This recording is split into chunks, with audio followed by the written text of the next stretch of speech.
December 17th. As you can tell, I am still fighting it. It's trying so hard to morph itself into, I don't know what into, but it really doesn't matter because I am not willing to allow such nastiness to take over my body. It's just, no. Found a very, stubborn host, but I'm sure most of us are when we get a cold. And we don't like it, and we fight with it, and we win. It's just the details varies from, person to person.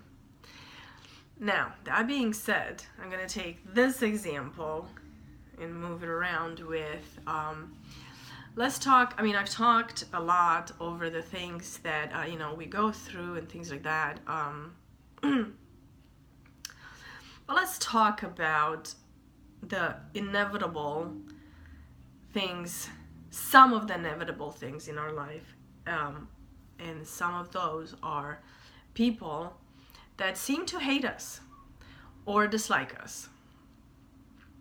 And just like a virus, just like a cold, attack us when least expected, and find very, very creative ways to produce destruction. Now, I'm thinking of Aleppo. Some of you may not know what's happening, but it's in Syria, and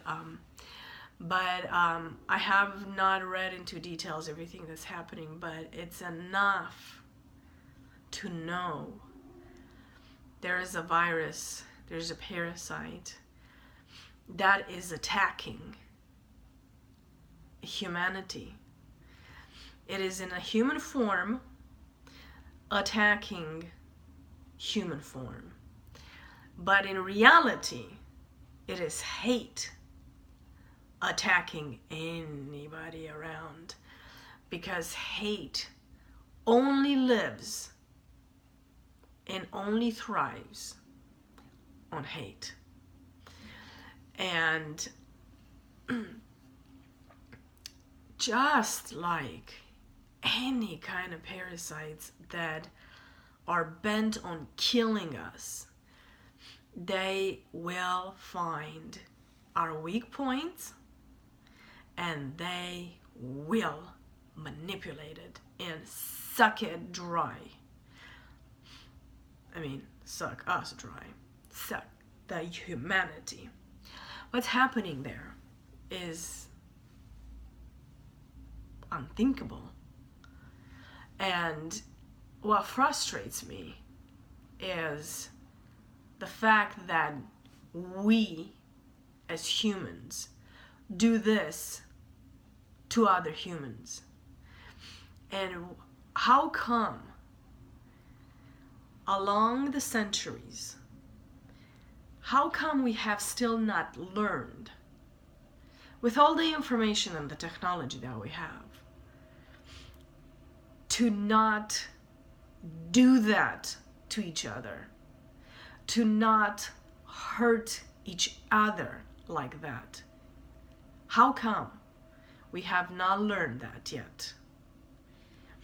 And the answer, the only thing that I can think of, that I can come up with, is when you allow hatred to direct your heart, which, by the way, the actions come out of there, out of our hearts come our actions and everything that we do.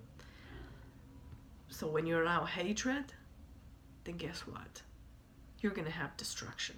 And that's what's happening. There's destruction.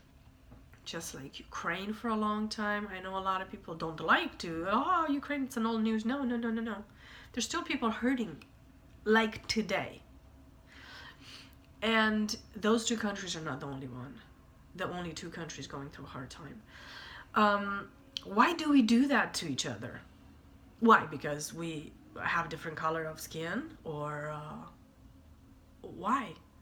Because we believe in different things? It really? Should we use that to hurt and kill and torture each other? Our children? What are they supposed to learn from our hatred? Except more hatred. Shouldn't they be the one that we should protect the most?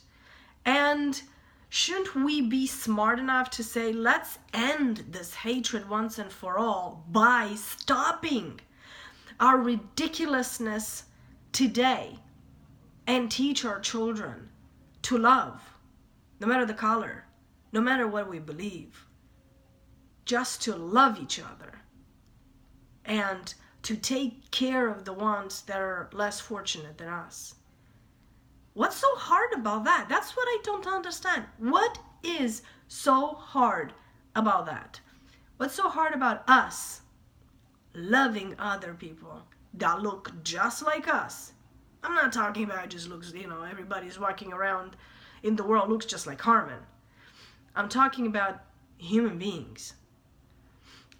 Yeah, fine, they don't speak the same language, and their clothing are a little bit funnier than my style, and their traditions are definitely different, and I don't quite understand everything, and I'm not sure if I agree with everything. I know I don't agree with everybody and a bunch of religions, but I also know that I don't want to kill them because they think differently and they believe differently than I do. Why is it so hard for other people to think like that? Why this nonsense? Why this shooting citizens on sight and women and children? What is coming out of that? What is it? Because how I see it is like a big fat cancer that is spreading and is causing destruction. And guess who are the victims? Humanity. We are part of that humanity. It should bother us. It should bother all of us, because they, the ones that are dying and being hurt, are part of us. And we are part of them, because all of us are human beings. And we should find ways to help each other, not hurt each other like that. I'm very passionate about this. I'm gonna wrap it up right here because I get extremely passionate. I shouldn't say passionate. I get really mad because I see the greed and the hatred and what it does. And I only went through one revolution, but that was enough to cure me for the rest of my life of any and I experienced some of it, not even as much as other people have, but it cured me of anything. I'm like, there is no reason for us, any of us, to fight, except to protect yourself when somebody else wants to kill you. I do believe in that. I do believe that you should do that. I would, and in your own, your children and all that. If you need to protect yourself because of an enemy is attacking you, you should do everything within your power to protect yourself and to protect the people you love. But we should not even have to get to that point. What, is this planet not big enough for all of us? Really? But anyway, this is political issues. This is so complicated because people make it complicated because somebody benefits out of this. And that's the sickness. That's the sickness.